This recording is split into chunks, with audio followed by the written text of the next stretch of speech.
Hi, Scribbling here. Makeup is one of the aspects that really gives your character life and makes them glow. Whether it's light and natural or bold and dramatic, makeup can completely change how your character feels. And the best part is that it's actually really simple to add. Today I will show you my workflow for painting makeup in Clip Studio Paint, how I quickly adjust it for different styles and how I keep everything organized so you don't have to spend hours painting.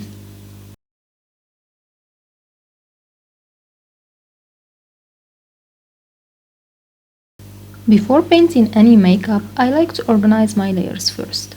I keep the skin, hair, clothes, accessories and everything else on their own separate layers, both for the line art and the base colors. Then I group each line art layer together with its matching base color. This makes it much easier to edit individual parts later without accidentally affecting anything else. Now I will create a new folder and call it Makeup. Then place it right above the skin folder. Here's a little trick that saved me a bit of time. I will clip the entire makeup folder to the skin folder by clicking this button. Now every layer inside this folder can only paint where the skin already exists. So no matter what I do, I won't accidentally paint outside the face. Inside the makeup folder, I will create a separate layer for each makeup element: eyeshadow, blush, lipstick, mascara, and highlights. The nice thing about clipping the folder instead of each individual layer is that I only have to do it once. Everything inside automatically stays clipped.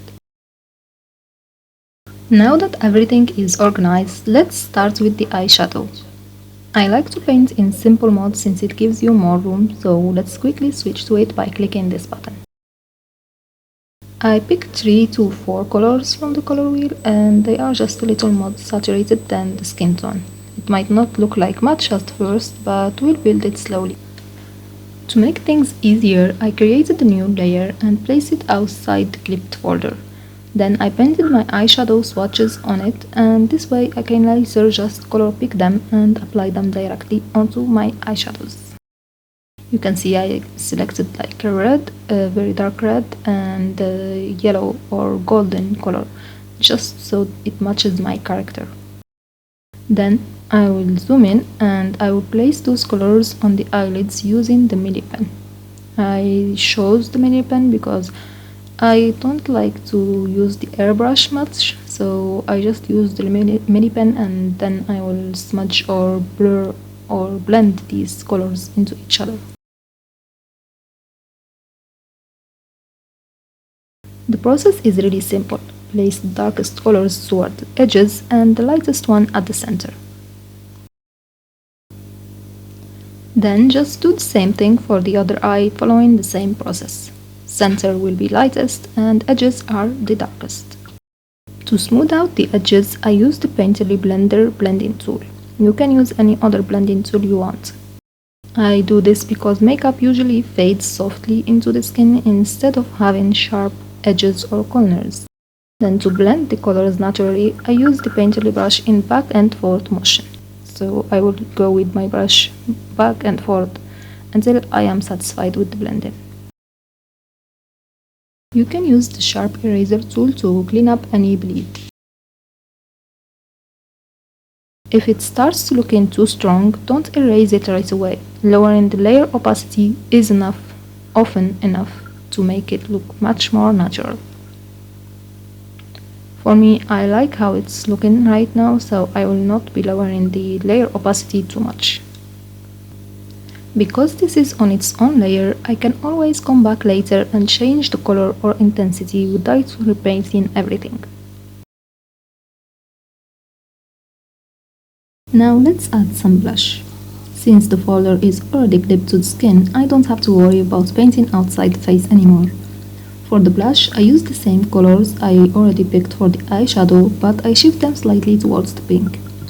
Then I grab the airbrush and lightly paint the cheeks. I also like adding a little on the nose and sometimes across the forehead, depending on the look I'm going for. Just like with the eyeshadow, the first pass usually looks too strong, and that's completely normal.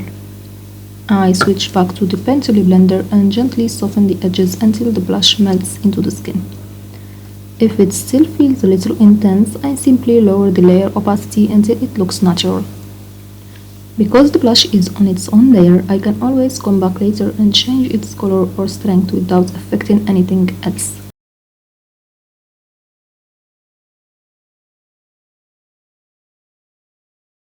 Next comes the lipstick. I first block in the base color using the flat watercolor brush. I choose this brush because every time you paint over, the color gets a bit darker, so it's really fun to play around with.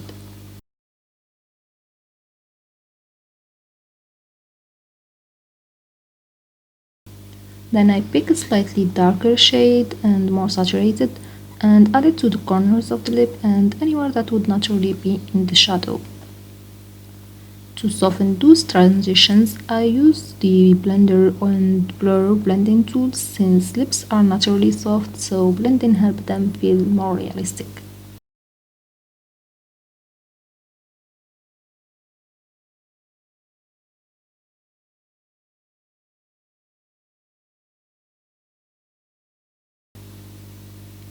Finally, I pick a lighter color and add small highlights to the center of the lower lip. Even tiny highlights makes a huge difference and it gives the lips a healthy, glossy look. Now it's time to define the eyes a little more. For this step, I switch to studio mode so I get access to the symmetry ruler. This will help me draw the eyeliner on both eyes at the same time, which saves me time and from the nightmare of having to do them both in the same way. Yeah, like in real life.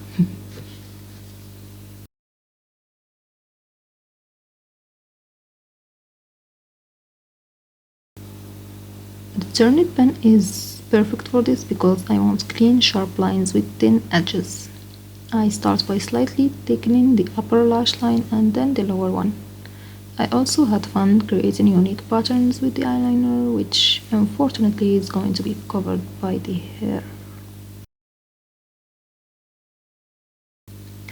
Then I start adding some lower eyelashes and experimenting with their shapes. Notice that I'm not drawing dozens of tiny eyelashes, just a few confident strokes are usually enough. If your lines aren't perfect, don't worry because they're on a separate layer, you can erase or redraw without touching the eyeshadow underneath or any of the other elements. That's one of the biggest advantages of keeping every makeup element separate. The last makeup layer is highlights. These are very small details, but they help bring the whole face to life.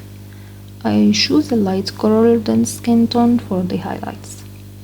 Using the Milli pen, I add tiny highlights to the inner corners of the eyes, thin strokes to the upper and lower eyelids, and some dots and lines to the lower lip, and sometimes just a little on the cheeks and nose.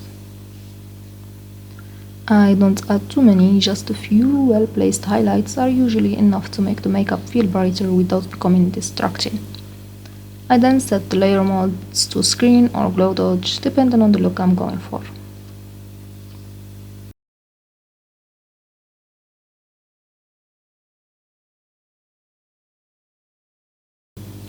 Now let's say I like the makeup but I want to change the overall mood. Instead of repainting everything, I can simply adjust it using tone curve. First, I select all the layers I want to adjust by tapping the check mark on each layer and then to use the tone curve I go to Edit, Toner Correction and select Tone Curve. Then I just adjust the curve using the moving it like this, up and down, and seeing or previewing what effect that has. If I like it, I can simply click OK, and if I don't, I just cancel the editing. This is something I use all the time because it's much faster than repainting and it helps bring out different personalities to your character. Since every makeup element is on its own layer, I can even adjust just the lipstick or eyeshadow or blush without affecting the rest of the face. We can do the same thing using the hue, saturation, brightness sliders. These can give your character a completely different look with low effort.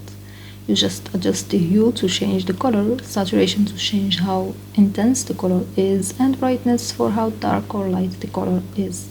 Then if you like your result, just click on OK, and if you don't, just cancel it. Of course, you can preview the result. If you undo the preview, your character will look the same as previously. If you check the preview, however, you can see what you are doing currently. These tools are really helpful because they are very minimal effort and they can help you see your character in different look.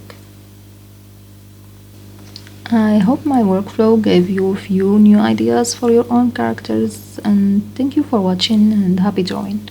You can read the entire tutorial on the Clip Studio Paint official website. Thank you. See you next time.